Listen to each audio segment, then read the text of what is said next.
Hi everyone, my name is Cynthia Hendrickson. Welcome to day 3 of the Lumia Zip Up Hoodie Sew Along. Today we will be working on the pockets, shoulder seams, and sleeves of the Lumia Zip Up Hoodie. If you need to start from the beginning, you can simply click on my channel, go to the playlist for the Lumia Zip Up Hoodie Sew Along, and you can find all of the videos there. Hope you enjoy. Let me know if you have any questions in the comments.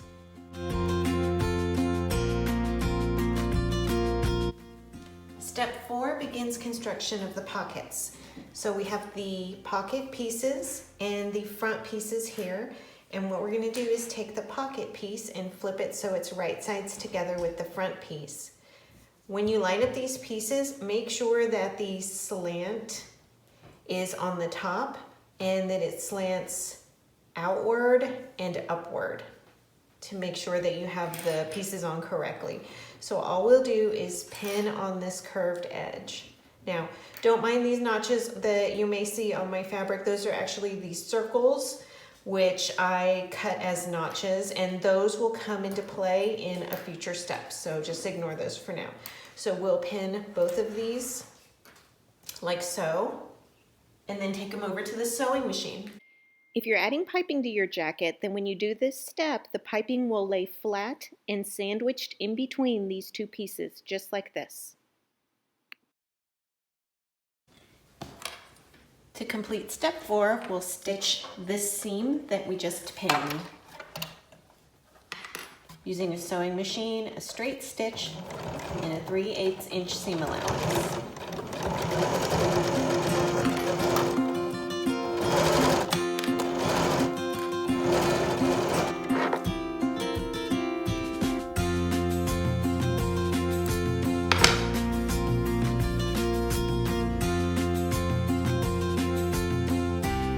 We've ironed the seam, we will understitch the seam toward the pocket. So what that means is that we're going to stitch about 1/8 of an inch next to the seam line on the pocket side.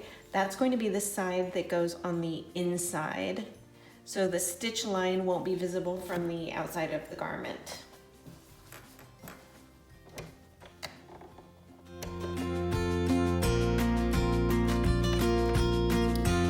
Reduce my stitch length to 2.0 and stitch very close, about 1/8 of an inch to that stitch line.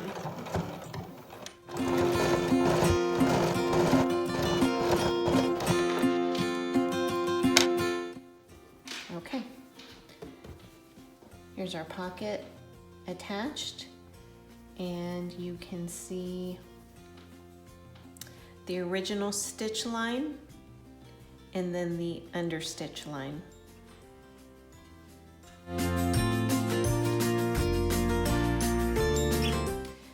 To begin step 5, we'll lay the side front and the center front on the table.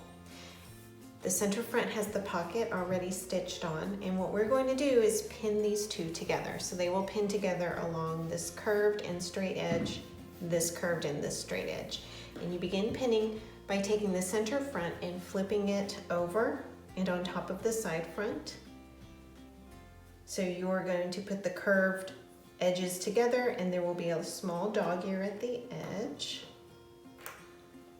And then it's easier if you lift the pieces to pin them together rather than trying to keep them laying flat on the table. And we'll just pin all the way down. Okay, match up those corners, keeping in mind that your pocket seam is already understitched, so it should automatically be facing toward the pocket.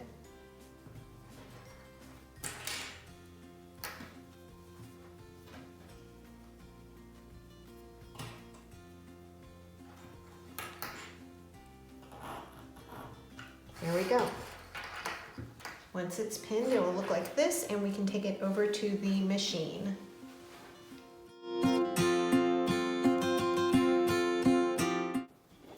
To complete step 6, we will stitch the seam that we just pinned. I will be using the lightning bolt stretch stitch on my sewing machine. You can also use a serger for this step, but I don't want to try to make that corner with my serger, so I prefer to use the sewing machine for this step.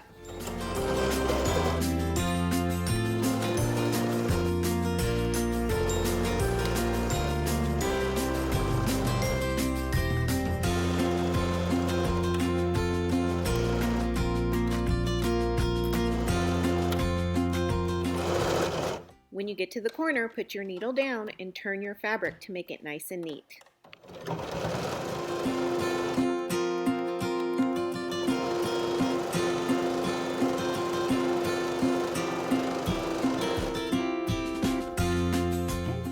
Now we will take this over to the iron.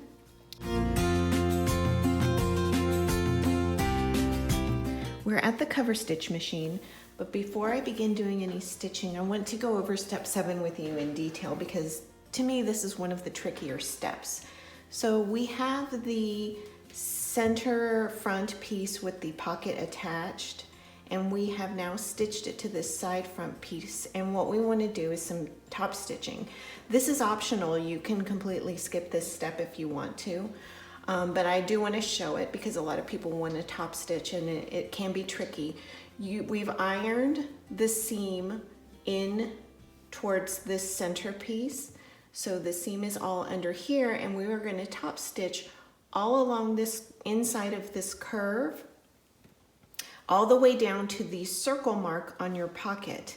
And the circle mark you should find on the inside where the center front and the pocket meet. And I had made some notches, and in order to mark it on the outside, all I did was I took a pin and stuck it through so that I could see where the notch is, and then I marked it on the outside. I used some chalk. So that first top stitch will come down to that circle. Well, that circle comes down below where the side and center front meet. So while you're stitching, you want these two pieces to stay together. So I'm going to go ahead and stick a pin there. I'm going to stitch differently than the tutorial. After I stitch down to that circle, I will remove the fabric from the cover stitch machine, and then I'm going to come down to this bottom and I'm going to stitch with my cover stitch machine all the way up as close to I can where that mark is and where I ended my initial stitching. We're now at the cover stitch machine, so I will begin my stitch on a scrap since I'm going to be stitching at the very edge. If you're stitching in a circle on your cover stitch machine, you don't need to do this because you can just overlap your stitch at the beginning and end, but when you're stitching it from the end of the fabric like this, you want to use that extra scrap.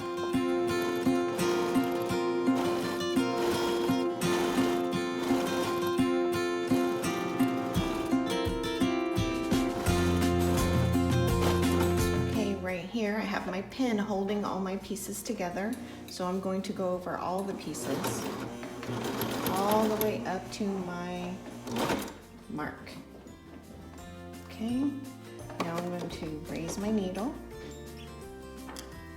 pull out the threads under the thread bar, lift the foot, pull out the threads under the needle and release the ones with my finger, and I will snip these. And I can pull my fabric back and trim it. And again, that action creates a knot to secure my stitch. All right, so here's how it looks, and I can clip this off now.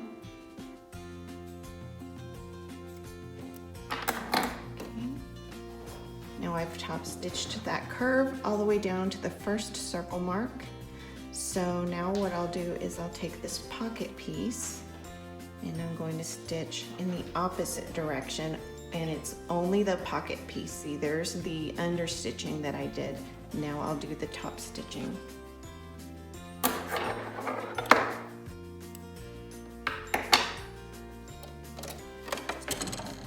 So that my stitches don't fall out.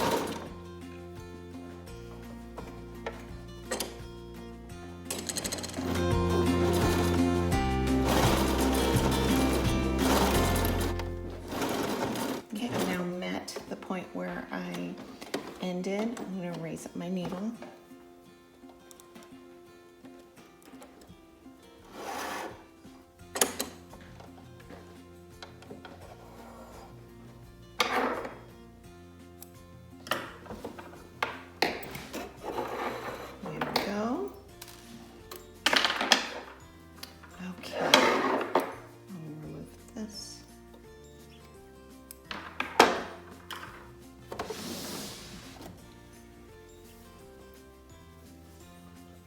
Let me lay it all out. So I've laid everything flat, and now I'm going to take it over to my sewing machine and do a bar tack where the 2 chalk marks are. And then I'll probably just do a single stitch on top of one of my cover stitch rows to connect to these 2 pieces. Actually, you can just connect it, leave the pocket bigger if you want, let it connect in the seam, or you can do a bar tack here to reinforce your pocket. You might want to put your hand in your pocket and see what you feel more comfortable with. So you could even leave that open if you want, close it up with some extra stitches to attach to the side front. Totally up to you. I'll take mine over to the machine and do a couple bar tacks there. I'll now complete step 7 by bar tacking at the circles. Now I've put a little pin there just to help hold everything together. And I am using zigzag stitch number 8 on my machine for width and 0.5 stitch length. And I'm just going to stitch a short little bit. Get my threads out of there.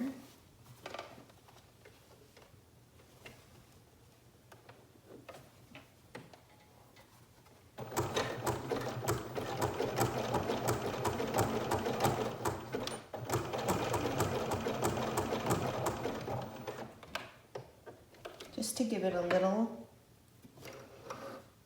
extra support at that point where I put my hand in and out of the pocket.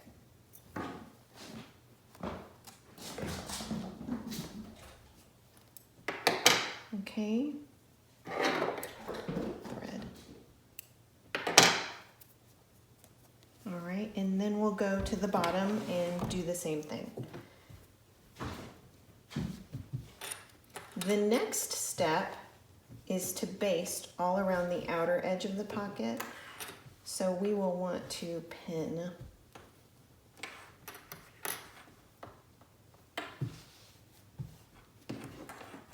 and do a bar tack down at the bottom as well.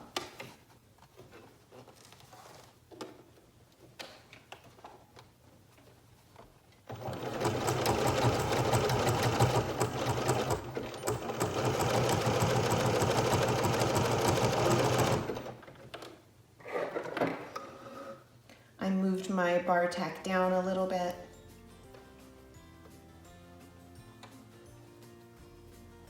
Personal choice.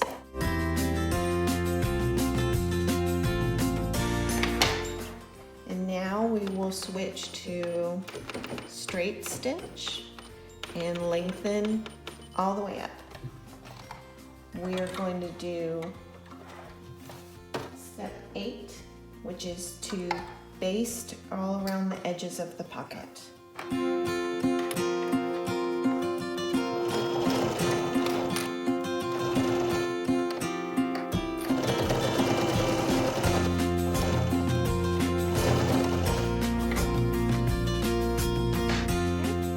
So we've now completed steps 7 and 8. We'll take these over to the table now.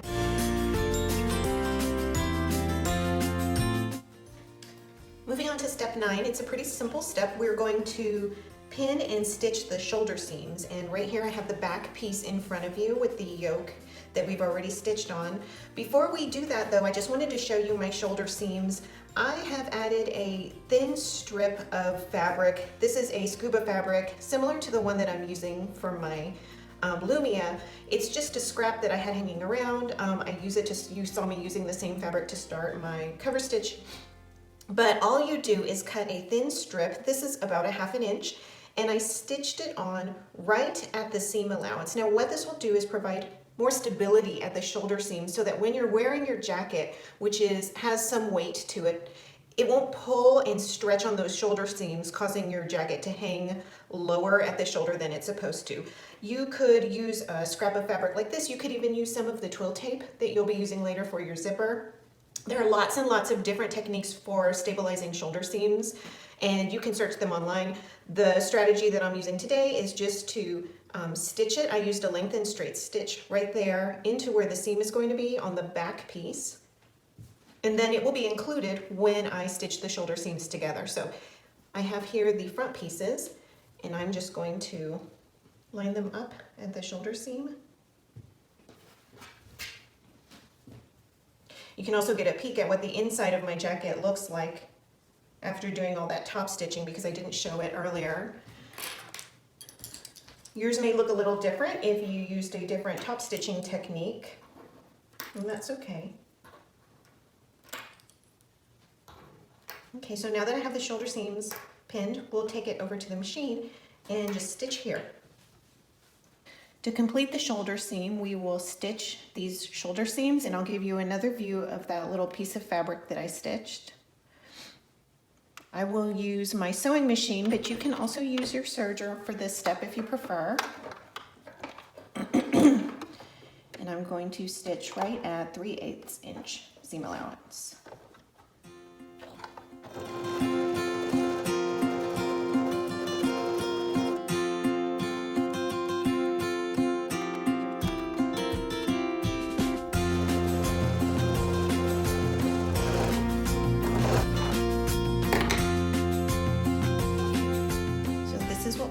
Our shoulder seams are stitched, and we have the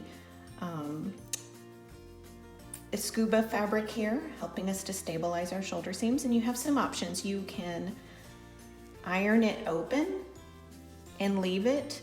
You can iron it open and stitch down both of these sides to make it clean looking on the inside. You can fold it over to the back and iron it this way and stitch down. It's totally up to you, and all of those different options are perfectly acceptable. For step 10, we're going to pin and stitch the sleeves. And so I have my jacket opened up here. This is the front and this is the back, and I've marked with pins the shoulder seam and then the junction of the lower and upper back. Your sleeve has 2 notches, one for the shoulder seam and then one for the junction between the upper and lower back. The best way to line up sleeves is to lay everything face up. Make sure the front of the sleeve is toward the front of the jacket, the back of the sleeve is toward the back of the jacket. Then flip it over and begin pinning. And I always start pinning with my notches and ends.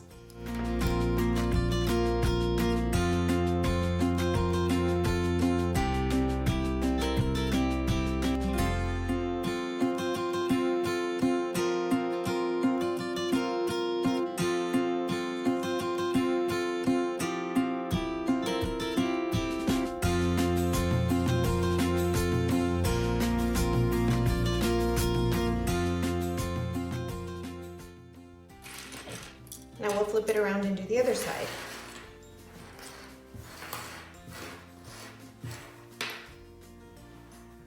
Okay, now I have the back over here and the front over here. Lay my sleeve down, line up those pins, and then flip it over.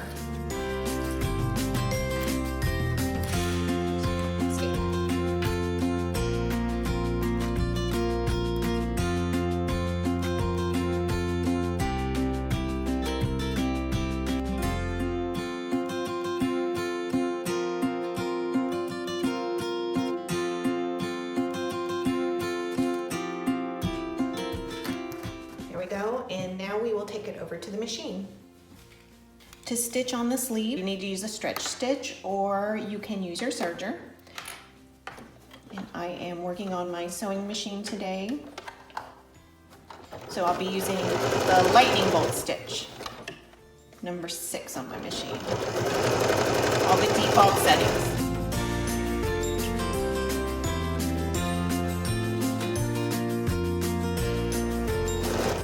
Now I've just gotten to the shoulder seam and I added the extra stabilizer to my shoulder seam and I just ironed my shoulder seam open, so I want to just double check and make sure everything is still open the way I want it to be.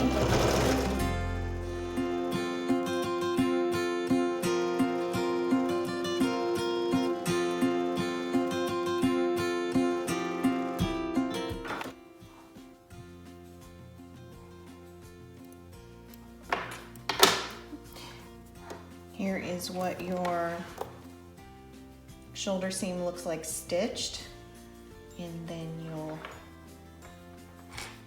pull it out and here's what it looks like from the outside. Okay, and you can take that seam and iron it toward the sleeve. Do the same for the other sleeve.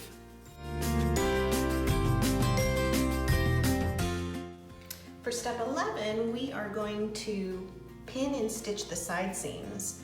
So I've opened everything up. It looks like a giant cape right now.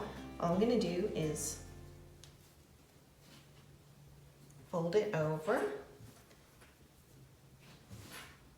and pin that sleeve all the way to under the arm.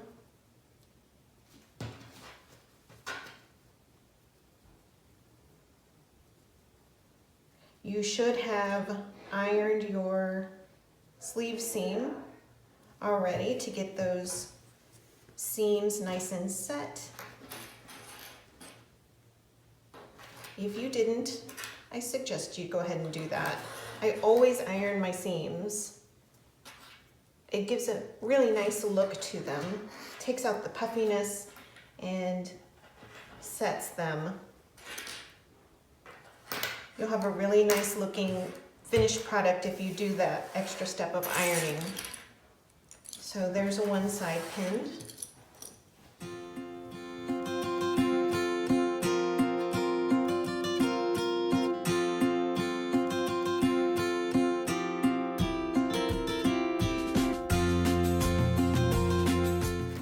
Okay, now we're ready to take this over to the machine. Now we'll follow up that pinning we did with a stretch stitch or a serger stitch.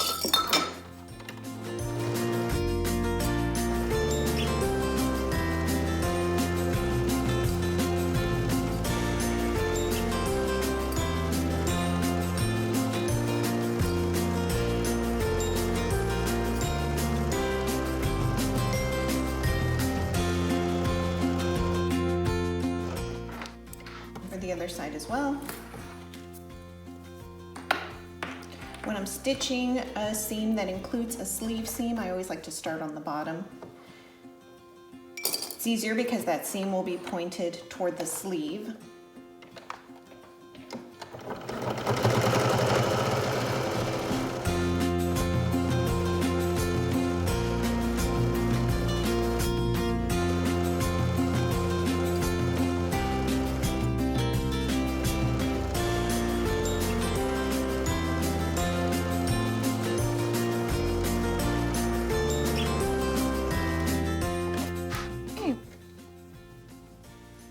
So there we go.